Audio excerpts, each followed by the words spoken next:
క్రీస్తు ప్రభునందు ప్రియమైన సహోదరి సహోదరులారా, అందరూ బాగున్నారండి. ఈ రోజున మనం పాస్కా 3వ ఆదివారంలోని సువిశేషం గురించి ధ్యానిస్తూ ఉన్నాం. ఈనాటి సువిశేషం లూకా శుభవార్త 24వ అధ్యాయము 35వ వచనము నుండి 48వ వచనం వరకు మనం చూస్తూ ఉన్నాం. అక్కడ వాక్యములో ప్రభువు శిష్యులకు దర్శనమిస్తూ ఉన్నారు. ప్రియులారా, మనందరికీ తెలుసు, క్రీస్తు ప్రభు మరణించిన తర్వాత ప్రభు శిష్యులు అందరూ విచారముతో, దిగ్భ్రాంతితో, నిరుత్సాహంతో ఉన్నారు. వారు తలుపులు మూసుకొని భయంతో ఉంటున్నారు. మనం ఈ యొక్క సువిశేషంలో 24వ అధ్యాయం ప్రారంభం, లూకా శుభవార్త 24వ అధ్యాయములో మొట్టమొదటిగా ప్రభు యొక్క పునరుత్థాన వృత్తాంతం, ఆయన మగ్దలా మరియమ్మకు దర్శనమివ్వటం, తర్వాత ఎమ్మావు అనే ప్రదేశంలో 2 శిష్యులకు దర్శనమివ్వటం, వారిద్దరూ వెళుతూ ఉంటుంటే ప్రభు వారిలో 3వ వ్యక్తిలాగా వెళ్ళి మీరు ఎందుకు విచారంతో ఉన్నారు అని వారిని అడిగి, వారిని ఆలోచింపచేసి, వారితో భుజించడానికి కూర్చున్నప్పుడు రొట్టెను విరచినప్పుడు అప్పుడు వారు క్రీస్తు ప్రభుని కనుక్కున్నారు. కానీ ప్రభు అక్కడి నుండి అదృశ్యమయ్యారు. ఈ 2 శిష్యులు ఆ 11 మంది శిష్యులు ఉన్న చోటకు వచ్చి వారితో చెబుతూ ఉన్నారు, మేము ప్రభువును చూశాము, మాతో ఆయన మాట్లాడాడు, మాకు దర్శనం దొరికింది అని ఈ 2 శిష్యులు చెప్తున్నారు. అక్కడ ఉన్నటువంటి 11 శిష్యులు కూడా, మరి యూదా ఇస్కరియోతు చనిపోయిన తర్వాత వారు 11 మంది శిష్యులు ఉన్నారు. ఆ 11 శిష్యులు కూడా ఒకరితో ఒకరు ప్రభువు దర్శనమిచ్చారని, సీమోనుకు కనిపించారని వారు మాట్లాడుకుంటూ ఉన్నారు. ఇలా ఆ 2 శిష్యులు మరియు 11 మంది శిష్యులు ఒక చోట సమావేశమై వారు ముచ్చటించుకుంటున్నారు. ఆ వాక్యం మీ కొరకు చదువుతాను. లూకా శుభవార్త 24వ అధ్యాయము 36వ వచనము. వారు ఇటులా ముచ్చటించుకొనుచుండగా యేసు వారి మధ్య నిలిచి మీకు శాంతి కలుగునుగాక అని చెప్తున్నారు. Praise the Lord. ప్రియులారా, ఈ రోజున నేను మీతో ఏమి మాట్లాడాలి అని అనుకుంటున్నానంటే, ఒక గురువు, ఒక ఉపదేశి, ఒక దైవజనుడు, ఒక పాస్టర్ గారు ప్రజలతో ఎలా మెలగాలి, ఎటువంటి ప్రజలు, విశ్వాసం పోగొట్టుకున్నటువంటి ప్రజలతో మనం ఎలా బిహేవ్ చేయాలి, ఎలా ప్రవర్తించాలి అని క్రీస్తు ప్రభు తన జీవితం ద్వారా మనకి బోధిస్తూ ఉన్నారు. అక్కడ శిష్యులందరూ విశ్వాసం పోగొట్టుకున్నారు. వారి విశ్వాసం సన్నగిల్లిపోయింది. సందేహంతో ఉన్నారు, అనుమానపడుతున్నారు. ఎక్కడో కొంతమందికి దర్శనం ఇచ్చారంట, సీమోనుకు దర్శనం ఇచ్చారంట, మగ్దలా మరియమ్మకు దర్శనం ఇచ్చారంట అని ఎక్కడెక్కడో జరిగిన విషయాలని వారు నెమరు వేసుకుంటున్నారు. కానీ వారు మాత్రం ప్రభువుని నమ్మట్లేదు. ఆయన పునరుత్థానం అయ్యాడని 100కి 100% వారు నమ్మలేకపోతున్నారు.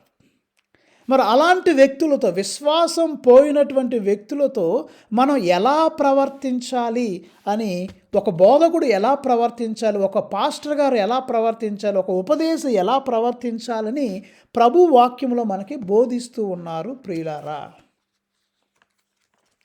ముందుగా అసలు శిష్యులు ఎందుకు విచారంతో ఉన్నారు అని మనం కనుక ఒక ప్రశ్న వేసుకుంటే, ఆ గుడ్ ఫ్రైడే రోజున, పెద్ద శుక్రవారం, పవిత్ర శుక్రవారం రోజున శిష్యులు వాళ్ళు కళ్ళారా చూశారు.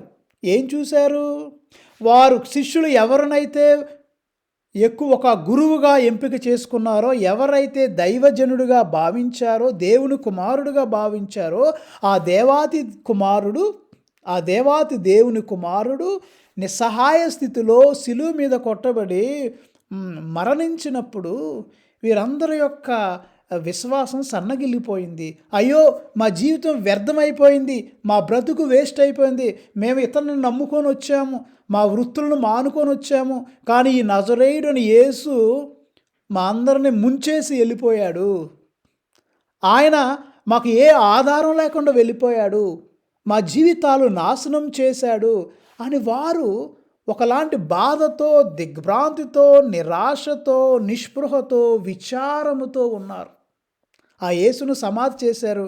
ఇక అంతా సమాప్తం, మా జీవితం అయిపోయింది అని వారి విశ్వాసాన్ని పోగొట్టుకొని ఒక ఎండిపోయిన చెట్టుకున్న కొమ్మలలాగా, just like a sick branches of a tree, లేకపోతే డ్రైడ్ ఎండిపోయిన కొమ్మల్లాగా ఇరిగి పడిపోయినట్టుగా వీరి యొక్క విశ్వాసం అంతా పోగొట్టుకొని నిరాశ నిస్పృహతో శిష్యులు ఉన్నారు. మరి యేసు ప్రభు అలాంటి సమయంలో మనం ఇక్కడ ప్రభు వారితో ఎలా ప్రవర్తిస్తున్నారు, ఆ విశ్వాసం పోగొట్టుకున్నటువంటి శిష్యులతో ప్రభు ఎలా ప్రవర్తిస్తున్నారు? వారిని బహిష్కరించారా? లేకపోతే వారిని ఎక్స్కమ్యూనికేట్ చేశారా? లేకపోతే వారి చెంతకు వెళ్లకుండా వారిని దూరంగా పెట్టేశారా? లేకపోతే వారిని దూషించారా? అవిశ్వాసులారా, మూర్ఖులారా, లేకపోతే కృతజ్ఞత లేని వ్యక్తులారా దూషించారా? లేదండి.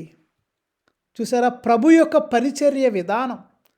వారు శిష్యులు విశ్వాసం కోల్పోయినా ప్రభు వారి వద్దకు వెళుతూ ఉన్నారు, వారి మధ్యలోకి వస్తున్నారు. రాగానే ప్రభు చెప్పిన మొట్టమొదటి మాట ఏంటండి? మీకు శాంతి కలుగునుగాక. ప్రైజ్ ద లార్డ్, హల్లెలూయా. మీకు శాంతి కలుగునుగాక అంటున్నారు, కానీ వారిని దూషించట్లేదు, వారిని చిన్న చూపు చూడట్లేదు, వారిని తిట్టట్లేదు, వారిలో లోటులు పాపాలు వేలెత్తి చూపించట్లేదు. ప్రభు వారి పట్ల ప్రేమగా ప్రవర్తిస్తున్నారు, జాలిగా ప్రవర్తిస్తున్నారు. వారి మధ్యలోకి వెళ్ళి మీకు శాంతి కలుగునుగాక అని చాలా ఆహ్లాదకరంగా ప్రేమగా ప్రభు వారిని పలకరిస్తున్నారు. ప్రియమైన ఉపదేశులారా, ప్రియమైన గురువులారా, ప్రియమైన పాస్టర్లారా, మనం యేసు ప్రభులో ఇది నేర్చుకోవాలి. నేను నేర్చుకోవాలి, మీరు నేర్చుకోవాలి, మనందరం నేర్చుకోవాలి. ప్రభు ఇక్కడ విశ్వాసం కోల్పోయిన శిష్యుల్ని వదిలిపెట్టకుండా, వారిని ఏలెత్తి చూపించకుండా, వారిని దూషించకుండా వారి కోసం వెళుతున్నారు. ప్రభు మొట్టమొదటి స్టెప్ ముందు వాళ్ళే నాతో మాట్లాడాలి, వాళ్ళే నన్ను క్షమాపణ అడగాలని గర్వంతో అహంకారంతో ఉండకుండా క్రీస్తు ప్రభువే దిగి వచ్చి తనను తాను మరలా తగ్గించుకొని అహంకారం లేకుండా, స్వార్థం లేకుండా క్రీస్తు ప్రభు వారి మధ్యలోకి వెళ్ళి మీకు శాంతి కలుగునుగాక అని చెప్తున్నారు ప్రియులారా. సో మొట్టమొదటిగా మనము చేయాలి. దైవజనులుగా, యాజకులుగా, గురువులుగా, పాస్టర్లుగా మన విశ్వాసుల వద్దకు వెళ్ళాలి. వారు విశ్వాసం పోగొట్టుకున్నారు కదా అని వారిని దూరంగా పెట్టకూడదు. నా జీవితంలో ఒక సంఘటన జరిగింది ప్రియుల. 2012వ సంవత్సరంలో నేను ఒక విచారంలో పనిచేస్తున్న సమయంలో అక్కడ క్రిస్మస్ పండగకు ముందు క్యారల్స్, మేము ప్రతి ఇంటికి బాలయేసు స్వరూపాన్ని తీసుకొని వెళుతూ ఉన్నాం. ఆ వరుసలో నేను ఒక 5 ఇళ్ళు తర్వాత 6వ ఇంటికి వెళ్ళినప్పుడు లోపలికి వెళ్ళిపోయాను. అక్కడ గృహస్థులతో వాళ్ళతో మాట్లాడుతూ ఉంటుంటే సంఘ పెద్ద, ఫాదర్ గారండి మీరు బయటకు వచ్చేయాలి, ఆ ఇంటికి వెళ్ళకూడదు, వారు మన సంఘస్థులు, ఒకప్పుడు సంఘస్థులు, కానీ వారిని మేము బహిష్కరించాం, వారి దగ్గరికి దయచేసి మీరు వెళ్ళొద్దు, వాళ్ళు మంచోళ్ళు కాదు, వాళ్ళు విశ్వాసాన్ని పోగొట్టుకున్నారు, వారు సరిగ్గా గుడికి రారు, ఒకప్పుడు వచ్చారు ఇప్పుడు రాట్లా, మీరు వాళ్ళ దగ్గరికి వెళ్ళొద్దు, వాళ్ళు పిలిచినా మీరు పలకొద్దు, వాళ్ళు ప్రార్థన చేయమన్నా మీరు ప్రార్థన చేయొద్దు నన్ను అడ్డుకున్నారు. కానీ నేను వారికి నచ్చచెప్పి, నేను ఒక దైవజనుడిగా, ఒక గురువుగా నేను అందరిని సమానంగా చూడాలి, అందరిని ప్రేమించాలని నేను ఆ గృహానికి వెళ్ళి ప్రార్థన చేసి వచ్చాను. అయితే సంఘ పెద్దలు కొంతమంది నా మీద కోపంగా ఉన్నారు ఆ టైంలో. కానీ మన యేసయ్య నుంచి ఏం నేర్చుకోవాలి ప్రియులారా? శిష్యులు కూడా ఒకరు యేసుప్రభుని ముద్దు పెట్టుకొని 30 నాణాలకు ప్రభుని అమ్మేశారు. పేతురు గారు 3 సార్లు బొంకారు. థోమస్ గారు, నేను ప్రభు యొక్క ఎక్కడైతే గాయాలలో నా చేయి పెట్టి చూస్తేనే తప్ప, వేలు పెట్టి చూస్తేనే తప్ప నేను నమ్మనన్నారు. శిష్యులందరూ చెల్లాచెదరైపోయారు. ప్రభుని అందరూ వదిలేశారు. ఒక యోహాను గారు మరియ తల్లి సిలువ వద్ద ఉన్నారు, శిష్యులందరూ పారిపోయారు. మరి ఈయన తిరిగొచ్చి వాళ్ళ మీద కక్ష కట్టాలి కదా, వాళ్ళందరినీ డిస్మిస్ చేయాలి కదా. You useless fellows, you rascals, unfit fellows, దేనికి పనికిరాని వాళ్ళు మీరు అని మొత్తాన్ని పంపించేయాలి కదా. అలా కాకుండా ప్రభు తను తగ్గించుకొని ఒక ముందడుగు ఆయనే వేసి వాళ్ళ దగ్గరికి వెళ్ళి మీకు శాంతి కలుగునుగాక అని ప్రేమపూర్వకంగా ప్రభు పలుకుతున్నారు. మనందరం కూడా మన సంఘాలను ఒకసారి ధ్యానం చేసుకుంటూ, మన సంఘంలో ఎవరైతే దేవునికి దూరంగా ఉన్నారో, సంఘానికి దూరంగా ఉన్నారో, విశ్వాసం కోల్పోయి ఉన్నారో వారిని వదిలిపెట్టకుండా ఒక సంఘ కాపరిగా, ఒక సంఘ పెద్దగా, ఒక పాస్టర్గా, ఒక గురువుగా మనమే ఒక ఇనిషియేటివ్ తీసుకొని మనమే వారి చెంతకు వెళ్ళి వారిని దర్శించి వారికి మారు మనసు కలిగేటట్లుగా, ప్రేమతో మారు మనసు కలిగేటట్లుగా చేయమని యేసయ్య మనకి బోధిస్తూ ఉన్నారు ప్రియులారా. ఇది యేసయ్య యొక్క పరిచర్య విధానం. ఆయన మొట్టమొదటి అడుగు వేస్తున్నాడు, ఆయన ముందుకు వెళుతున్నాడు, ఆయన వారిని దర్శిస్తున్నారు. మనం కూడా గృహాలు దర్శించాలి, వ్యక్తులతో మాట్లాడాలి. ఒకేసారి నోరు తెరంగానే మీరు గుడికి రావట్లేదు కదా, లేదా మీరు అది కట్టలేదు కదా, మీరు ఫ్యామిలీ కార్డు కట్టలేదు కదా, ఇలా కాకుండా ప్రేమగా ప్రభు వారి దగ్గరికి వెళ్ళి మీకు శాంతి కలుగునుగాక అన్నట్లుగా మంచిగా మాట్లాడి, ప్రేమగా పలకరించి వారితో మాట్లాడి, మీ యొక్క ప్రేమ ద్వారా వారి మనసులను, మన ప్రేమ ద్వారా వారి మనసులను గెలుచుకోవాలని యేసయ్య మనకి ఈరోజు వాక్యములు బోధిస్తూ ఉన్నారు. ప్రియులారా, ప్రభు చెప్పారు మీకు శాంతి కలుగునుగాక. ఈ యొక్క మాట చాలా ముఖ్యం ప్రియులారా. ప్రపంచమంతా కూడా శాంతి లేకుండా అల్లాడుతుంది, శాంతి కొరకు తప్పించిపోతూ ఉంది. చూడండి, ప్రపంచ దేశాల్లో కూడా ఎన్నో యుద్ధాలు. మీ అందరికీ తెలుసు, ఇజ్రాయేలు పాలస్తీన్ మధ్య యుద్ధం. కొన్ని నెలల క్రితం ఉక్రెయిన్ మరియు రష్యా మధ్య యుద్ధం. మన తెలుగు రాష్ట్రాల్లో కూడా చూసుకున్నట్లయితే, ఆంధ్రప్రదేశ్లో ముఖ్యంగా కుటుంబాలలో కూడా గొడవలు, తగువులు, అన్న చెల్లెల మధ్య గొడవలు, రక్త సంబంధికుల మధ్య గొడవలు. సో ప్రపంచమంతా ప్రియులారా శాంతి లేకుండా మనందరం బాధపడుతున్నాం. డబ్బులు ఉన్నాయి, తినడానికి తిండి ఉంది, బట్టలు ఉన్నాయి, ప్రాపర్టీస్, ఆస్తిపాస్తులు అన్నీ ఉన్నాయి, కానీ మనకు శాంతి లేకుండా, సమాధానం లేకుండా మనం బ్రతుకుతున్నాం. యేసుప్రభు శిష్యులు కూడా శాంతిని పోగొట్టుకున్నారు, మనశ్శాంతి లేదు. యేసయ్యను చూసి వారు దెయ్యం అనుకున్నారు, భూతం అనుకున్నారు. చూసారు ఎంత ప్రభువును కూడా గుర్తుపట్టలేనటువంటి స్థితిలోకి వాళ్ళు వెళ్ళిపోయారు. ఆయన ముచ్చడించినా, వారితో మాట్లాడినా వారి కళ్ళు, వారి యొక్క మనోనేత్రాలు, హృదయం మొత్తం మూసుకొని పోయింది, అంధకారంలో ఉన్నారు. వారు they have become blind in heart and there ice were closed. కానీ ప్రభు వారి మధ్యకు వస్తూ ఉన్నారు. ప్రియులారా, ఇదిగో మన యొక్క మనోనేత్రాలు మూసుకొని పోనీయేమో, మనం కూడా యేసయ్యను గుర్తించట్లేదేమో, యేసుప్రభుని చూసి కూడా దెయ్యం అంటున్నామేమో, భూతం అంటున్నామో, లేదా గుడిని చూసి దూషిస్తున్నామేమో. మనందరం కూడా శాంతి లేకుండా బాధపడుతున్నాం. మరి ఈ శాంతి మనం కొనగలమా? మార్కెట్లో 2 కిలోలు శాంతి కొనగలమా? 2 కిలోల మనశ్శాంతిని కొనగలమా?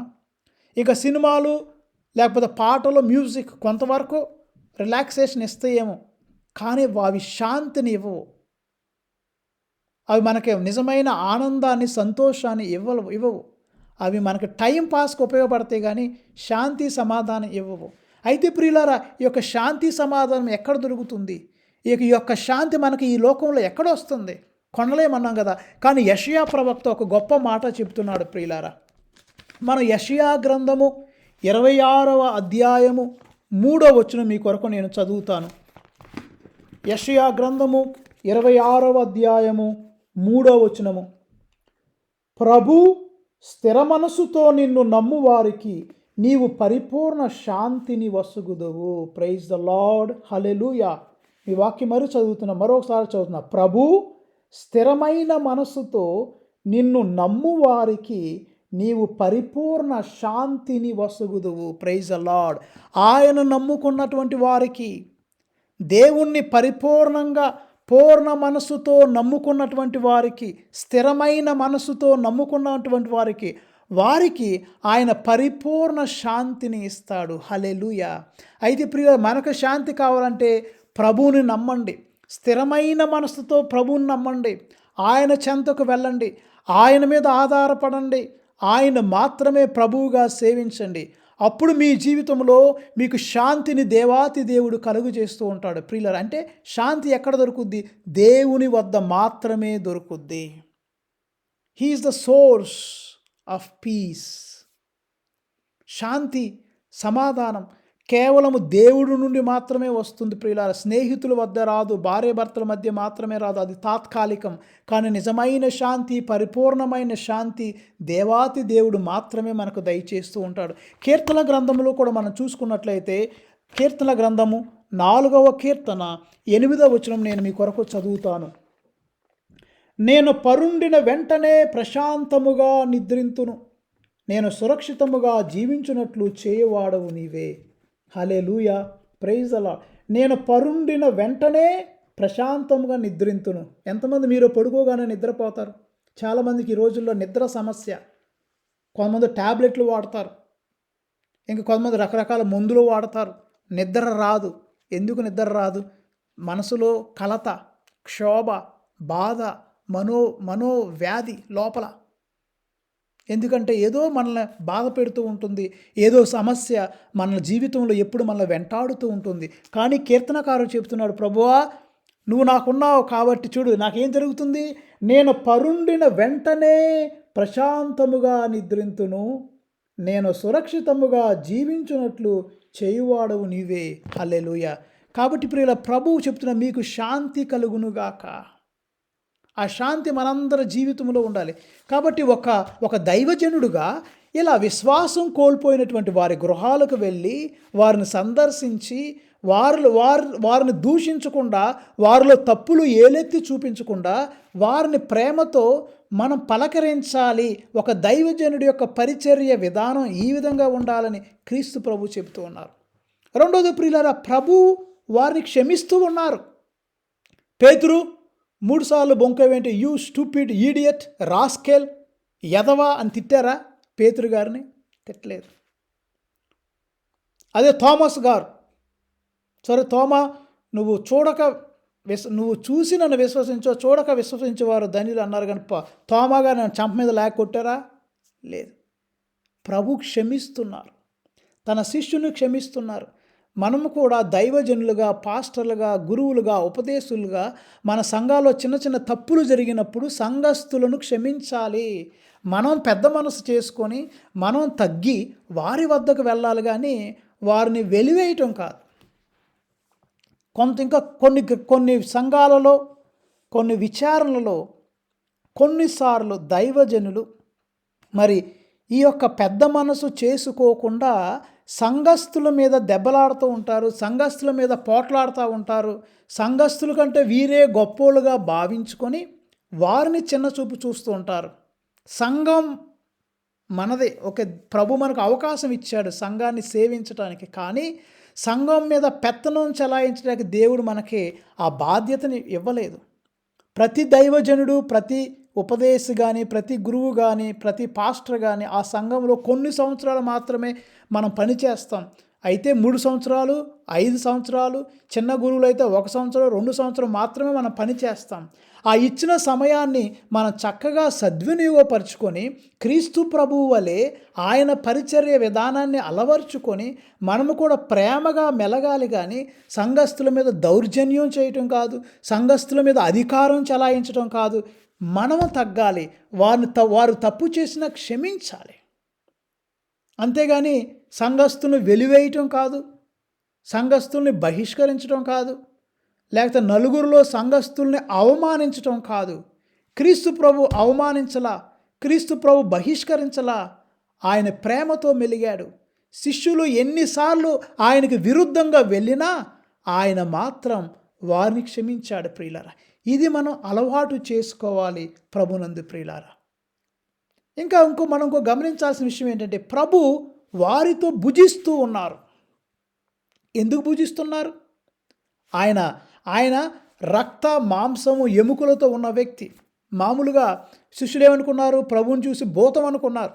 అప్పుడు ప్రభు ఏమంటున్నారు? ఇదిగో చూడండి, నాకు ఎముకలు ఉన్నవి, నా శరీరాన్ని తాకండి, నన్ను ముట్టుకోండి. నేను భూతాన్ని కాదు మీరు అనుకున్నట్లుగా, నన్ను నమ్మండి, నేను మీ మీ యేసయ్యనే నేను అని వచ్చి వారు నమ్మట్లేదని మీ దగ్గర తినటానికి ఏమైనా ఉందా అని అడిగితే వారు కాల్చిన చేప ముక్కనిచ్చారు. ఆయన ప్రభు వారి ఎదుట చేపను తిన్నారు. ఆకలేసి తినలేదు. ఆయన ఆల్రెడీ పునరుత్థానం అయ్యారు. ఆయనకి భోజనం చేయాల్సిన అవసరం లేదు. కానీ భోజనం ఎందుకు చేశారు? శిష్యులకి నమ్మకం మళ్ళా వారికి కలిగించటానికి, వారిలో ఉన్న భయాన్ని తొలగించటానికి, వారిలో ఉన్నటువంటి ఆ యొక్క టెన్షన్, వారిలో ఉన్నటువంటి అపనమ్మకాన్ని తొలగించటానికి, తానే క్రీస్తు, తాను భూతం కాదు అని నిరూపించడానికి ఆయన వారి కోసం ఆ చేప ముక్కను తింటున్నారు. మామూలుగా పరలోకవాసులకు భోజనంతో పని లేదు, భూలోకవాసులకే భోజనంతో పని. యేసయ్య భోజనం ఆ చేప తినాల్సిన అవసరం అతనికి లేదు. కానీ శిష్యుల మీద ప్రేమతో, శిష్యుల్లో ఉన్నటువంటి అపనమ్మకాన్ని తొలగించి, శిష్యుల్లో ఉన్నటువంటి సందేహాలను తొలగించి ఆయన మరల వారిలో ఆ ఉత్సాహాన్ని, నమ్మకాన్ని, విశ్వాసాన్ని పెంపొందించడానికై క్రీస్తు ప్రభు అక్కడ చేప ముక్కని భుజిస్తూ ఉన్నారు. మరల ఇక్కడ ప్రియమైన గురువులారా, ఉపదేశులారా, సంఘ కాపరులారా, పాస్టర్లారా, ఇక్కడ ప్రభు చూడండి ఎంతగా ప్రభు ప్రయత్నిస్తున్నారు శిష్యుల్ని మళ్ళా విశ్వాసంలోకి తీసుకురావడానికి. మనం ఏం చేస్తున్నాం? అట్లానే భోజనం అంటే చేప ముక్కలు తినమని, ఆహారం తినమని కాదు. What are we doing? How are we striving to promote the faith in our communities? మన సంఘాల్లో విశ్వాసాన్ని పెంపొందించడానికి మనం చిన్న చిన్న ప్రయత్నాలు చేస్తున్నామా? లేకపోతే విశ్వాసం కోల్పోయిన వారికి నచ్చ చెప్పటం, లేకపోతే వారి కోసం ప్రార్థన చేయటం, వారి గృహాలకు వెళ్ళి 2-3 సార్లు వెళ్ళటం, వారిలో పోగొట్టుకున్న విశ్వాసాన్ని పెంపొందించడానికి మనం ఏమైనా ప్రయత్నిస్తున్నామా? సరే, ప్రభు ఇక్కడ చేప ముక్క తిన్నారు, అట్లనే మనం తిండే కాదు, అక్కడ భోజనమే చేయాలని కాదు. మనం రకరకాలుగా ప్రయత్నించవచ్చు. ప్రభు యొక్క పరిచర్య విధానం, ఆయన ప్రజలతో ప్రవర్తించే విధానాన్ని మనం అలవాటు చేసుకోవాలి. సంఘ కాపరులుగా ఇదిగో ఇలా ప్రభువులాగా చిన్న చిన్న స్టెప్స్ తీసుకొని సంఘస్థుల దగ్గరికి వెళ్ళి వాళ్ళ ప్రేమను పొందుకోవడానికి ప్రయత్నించాలి. కానీ వారిని వెలివేయటం కాదు, వారిని ఎక్స్కమ్యూనికేట్ చేయటం కాదు, వారిని దూరంగా పెడతాం కాదు. ప్రియులారా, సందేహపడి వారు ఉంటారు, వారి మీద జాలి పడండి, వారి సందేహాలు తీర్చండి. మీకు దేవుడు ఎటువంటి ప్రేరేపణ ఇస్తాడో, ఎటువంటి అవకాశం ఇస్తాడో ఆ అవకాశాలను అన్నీ వాడండి. సంఘస్థులను మీ చెంతకు తీసుకువెళ్ళటానికి ప్రయత్నించండి. రెండవదిగా ప్రియులారా, ఈరోజు మనకు వాక్యంలో ప్రభు ఇంకో ముఖ్యమైన మాట చెప్తున్నారు. ఏమంటున్నారు? శిష్యులను అంటున్నారు, వీటన్నిటికీ మీరే సాక్షులు అన్నారు. వేటికి సాక్షులు? సకల జాతి జనులు యేసయ్య పేరట హృదయ పరివర్తనము కలిగి పాప క్షమాపణ పొందుకోవాలని గ్రంథములో రాయబడి ఉంది. కాబట్టి ఏమేం పొందాలని? హృదయ పరివర్తన పొందాలని, పాప క్షమాపణ పొందుకోవాలని, వీరందరూ రక్షణ పొందాలని తద్వారా గ్రంథంలో రాయబడి ఉంది కదా. వీటన్నిటికీ మీరే సాక్షులు అన్నారు. మీకు వాక్యంలో లూకా సువార్తలో ఆ మాట మీ కొరకు నేను చదువుతాను. లూకా శుభవార్త 24వ అధ్యాయము 46-47 వచనములు. క్రీస్తు కష్టములు అనుభవించుననియు 3వ రోజు మృతులలో నుండి లేచుననియు యెరూషలేమును మొదలుకొని సకల జాతులకు ఆయన పేరట హృదయ పరివర్తనము పాపక్షమాపణ ప్రకటింపబడియునని వ్రాయబడి ఉన్నది. సో హృదయ పరివర్తన, పాపక్షమాపణ. ప్రియులారా, ఇక్కడ మనం ఒక ప్రశ్న వేసుకోవాలి. అసలు హృదయ పరివర్తన ఎందుకు? పాపక్షమాపణ, హృదయ పరివర్తన ఎందుకు? దీనివల్ల లాభాలు ఏంటి అని ఆలోచన చేస్తే why should we repent and why should we have forgiveness of sins అని ఒక ప్రశ్న వేసుకుంటే ప్రియులారా, ఎవరైతే పశ్చాత్తాపపడతారో, హృదయ పరివర్తన చెందుతారో వారికి మొట్టమొదటిగా వచ్చే లాభం ఏంటంటే మనశ్శాంతి. పాపం పోగొట్టుకొని మనసులో ప్రశాంతత, కొంచెం హాయి, అమ్మాయ దేవా నన్ను క్షమించావు, నీకు వందనాలు. ఆ హృదయ పరివర్తన, పాపక్షమాపణ పొందుకున్నప్పుడు మొట్టమొదటిగా మనకు వచ్చేది సమాధానం, మనశ్శాంతి మనకు వస్తుంది. రెండవది ప్రియులారా, మనలో శుద్ధి మన మన మన పాపం నుండి మన వైదొలగి మన హృదయాన్ని శుద్ధీకరించుకుంటాం. We purify our selfs, we grow in purification. శుద్ధత, పరిశుద్ధతలో ఎదుగుతాం. మూడోది ప్రియులారా, మనం పరలోకానికి వారసులుగా మార్గాన్ని ఏర్పాటు చేసుకుంటాం. We prepare way towards heaven, paradise. So 3 లాభాలు ఏంటంటే, పశ్చాత్తాప పడటం వల్ల, పాప క్షమాపణ పొందటం వల్ల మొట్టమొదటిది ప్రశాంతత, సమాధానం, సంతోషం, మనసులో ఉల్లాసం, ఉత్సాహం వస్తుంది. రెండవది మనల్ని మనం శుద్ధీకరించుకుంటాం. We purify our selves. మూడవది we prepare way towards paradise, heaven. పరలోకానికి మన మార్గాన్ని ఎంపిక ఏర్పాటు చేసుకుంటాం ప్రియులారా. కాబట్టి ప్రతి ఒక్కరూ పశ్చాత్తాపపడాలి, మారు మనసు పొందాలి, పాప క్షమాపణ పొందాలి ప్రియులారా. ఇవి లేకపోతే మనం జీవితంలో సంతోషంగా ఉండలేం. యోధా ఇస్కరియోతు ఉరేసుకున్నాడు, చనిపోయాడు. చాలామంది ఆత్మహత్యలు చేసుకుంటారు. ఎందుకు? కొన్ని విషయాలు వారు తట్టుకోలేరు. కొంచెం తప్పులు చేసినప్పుడు కొన్నిసార్లు అది ఎట్లా చెప్పుకోవాలో తెలియక ఆత్మహత్యలు చేసుకునే వాళ్ళు ఉన్నారు. అట్లనే ఆత్మహత్య చేసుకున్న వాళ్ళందరూ ఏదో తప్పు చేశారని చెప్పను, కానీ యూదా ఇస్కరియోతు లాంటి వాళ్ళు ఆ తప్పును మళ్ళీ సరి చేసుకునే మార్గం లేక క్రీస్తు ప్రభువుని అప్పగించిన యూదా ఇస్కరియోతు మనసులో బాధ, ఈ యొక్క మనస్సాక్షి వేధించినప్పుడు తట్టుకోలేక ఆత్మహత్య చేసుకొని చనిపోయాడు. ఆయన పశ్చాత్తాపడే అవకాశం అతను కుదరలేదు. కానీ పేతురు గారు పశ్చాత్తాపడ్డాడు, వెక్కి ఏడ్చాడు, తప్పు చేశానని తెలుసుకున్నాడు, తప్పును సరి చేసుకున్నాడు. పశ్చాత్తాపం ప్రియులారా, మారు మనసు అంటే మన జీవితాన్ని మరోవైపు తిరగాలి. జర్మన్ భాషలో కేర్ అన్నారు. కేర్ అంటే ఆపోజిట్, వేరే మార్గం. వెళ్ళాల్సింది ఇటుంటే మనం ఇటు తిరగటం, వెనక్కి వెళ్ళటం, మన దారిని మరల్చుకోవటం, వెళ్ళే దారి నుంచి వేరే దారిలోకి వెళ్ళటం. మన తప్పుడు జీవితంలో జీవిస్తే దారి మార్చుకోవటం. కాబట్టి ప్రియులరా, పశ్చాత్తాపం లేకుండా, మారు మనసు లేకుండా పరలోకానికి మనకు వెళ్ళలేము. అందుకని ఈనాటి మొదటి పట్టణంలో అపోస్తుల కార్యములో మన వాక్యంలో చూస్తాం. పేతురు గారు తన ప్రసంగంలో ఒక మాట చెప్తున్నాడు. అపోస్తుల కార్యాలు 3వ అధ్యాయం 19వ వచనం. మీరు హృదయ పరివర్తనము చెంది దేవుని వైపు మరలిన ఎడల ఆయన మీ పాపములు తుడిచివేయును. అప్పుడు ప్రభువు సమక్షము నుండి ఆధ్యాత్మికమగు విశ్రాంతి కాలములు వచ్చును. Praise the Lord. చూసారా, ప్రభువు సమక్షము నుండి ఆధ్యాత్మికమగు విశ్రాంతి కాలములు వచ్చును. ఎప్పుడు?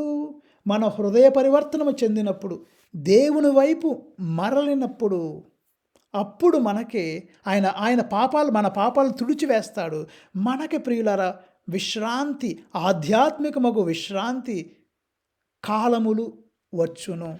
ఈ రోజున ప్రియులారా, ఈ యొక్క వాక్యాన్ని వింటున్న మీరందరికీ నేను కోరేది ఏంటంటే, మీరు మరి ముఖ్యంగా మనం తగ్గి జీవించాలి.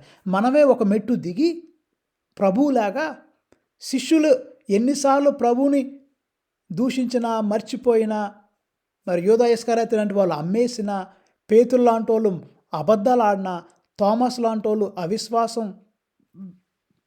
బయలుపరిచిన, ప్రభు వారిని దూషించలేదు, వారిని వెలివేయలేదు, వారిని క్షమిస్తున్నాడు, వారి మధ్యలోకి వస్తున్నాడు, ప్రేమగా వారితో మాట్లాడుతున్నారు, మీకు శాంతి కలుగునుగాక అంటున్నారు, వారితో భుజిస్తూ ఉన్నారు. తర్వాత మీరే నాకు సాక్షులను పలుకుతున్నారు. కాబట్టి ప్రియులారా, ప్రియమైన దైవజనులారా, గురువులారా, ఉపదేశులారా, సంఘ పెద్దలారా, మరియు ప్రియమైన పాస్టర్లారా, మన సంఘాల్లో మనం ఎవరిని వెలివేయొద్దు, ఎవరిని దూషించవద్దు, ఎవరిని బహిష్కరించవద్దు.